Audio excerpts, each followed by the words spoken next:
What's going on, growers? It's James Prigioni coming to you live from Jersey. Today, me and Tuck are going to share with you 7 tips for growing apples and grab a harvest from the most disease-resistant apple tree on the planet. Let's go!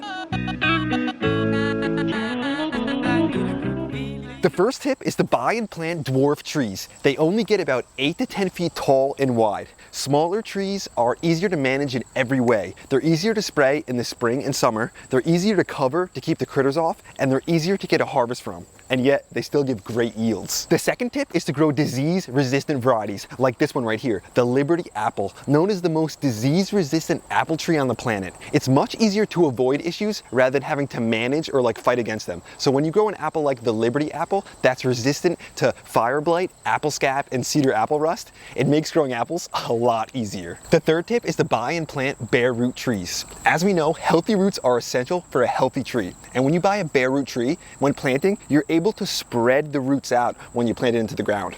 So they can grow in different directions freely. As opposed to when a plant's in a pot, the roots get all twisted together when they're in that pot. Not to mention, bare root trees are usually cheaper too. Before I move on to the next tip, me and Tuck just wanted to mention that we just dropped the fall merch and we're super proud of it. So grab a shirt, grab a long sleeve, grab a hoodie while you still can at jamesprigioni.com. The fourth tip is during the dormant season to prune to a central leader and encourage proper branch angles. So as we come down here, let me show you what a central leader is. We have one main stem going up the whole entire tree as you follow it up, and you'll notice our scaffolds or branches come off of that. What we also want to do is encourage proper branch angles. So the angle of the branch will determine whether or not it produces a lot of fruit or a lot of leaves. If you have a branch growing straight up, that's going to grow very vigorously and not produce any fruit almost at all.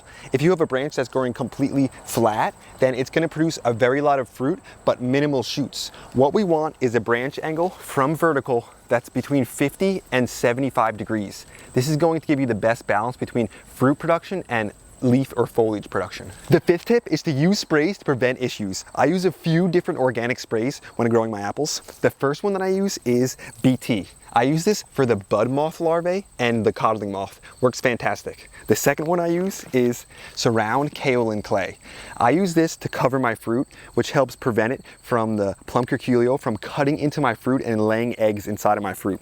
This is fantastic. It's kaolin clay, but it needs to be surround because it's created in a certain way where it's super, super fine. The third thing I use is sulfur.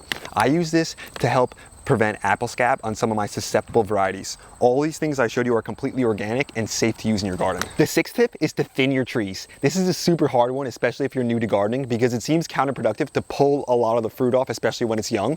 But if you allow a tree to have hundreds of apples on it, then what you're gonna be left with at the end of the year is a bunch of small, sour apples that never ripen. Instead, if you leave about 25, 50, or however many apples a tree can manage, you'll be left with huge, delicious, fantastic apples that ripen. So you want to thin your apples within about 40 days of the time that the petals fall, and you want to thin them to about 1 apple per cluster. The seventh tip is to pick up all fallen fruit.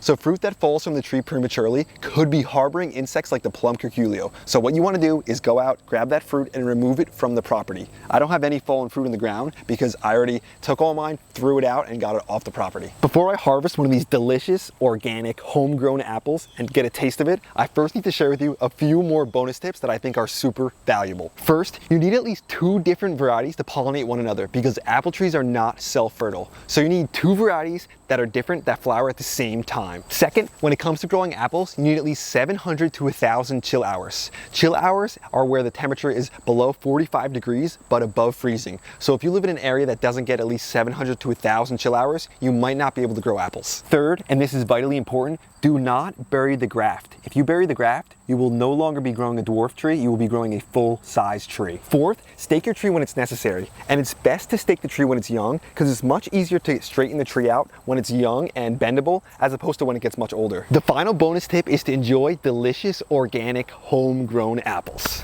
Let's grab one right now. This is my all-time favorite flavored apple, the Honeycrisp.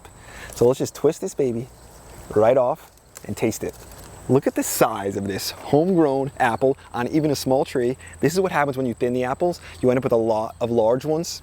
And I would have had even more, but the squirrels took a bunch of them. That's why I had it covered earlier. I can't wait to bite into this thing. There's nothing like homegrown. Let me shine this baby up a bit. gonna take our shirt, shine it so it gets that nice grocery store shine to it. Look at that. Looks absolutely beautiful. So you could grab these apples at this time of the year and they'll ripen up until October, but I like when they have a bit of that spreadiness. My all-time favorite variety, the Honeycrisp.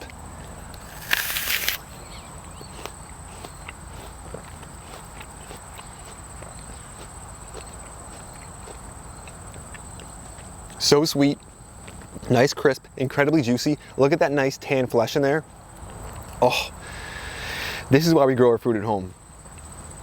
You can't compare to it. The stuff in the stores, I don't even consider it food compared to this stuff. This stuff is packed with minerals, packed with nutrition, packed with flavor. I mean, it's hard to describe just how good it is. You need to get an apple tree in the ground. That's today's video, guys. Thanks for watching. I hope you enjoyed it. I hope you got something out of it.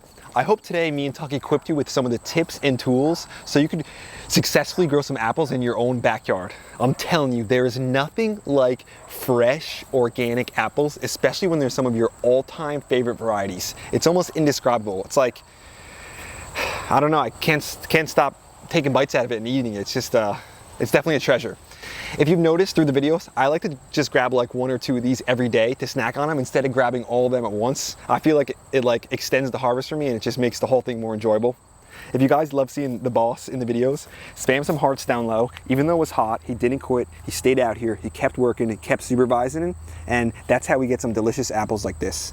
I'd say about half the size of his head. He's not a big apple fan or apple enjoyer, but that's okay because it leaves even more for us. He'll stick to the cucumbers and the carrots. So before we let you go, we wanted to mention a thank you to one of our channel members, Evan Dent. Thanks for being a part of Team Grow. Thanks for contributing. Thanks for having your hand in incredible, delicious apple production. We also wanted to mention to grab some merch down at jamesprigioni.com. Grab a Food Forest shirt, grab a Team Grow shirt, and join the team. Tuck and James will be back to you again real soon. We out.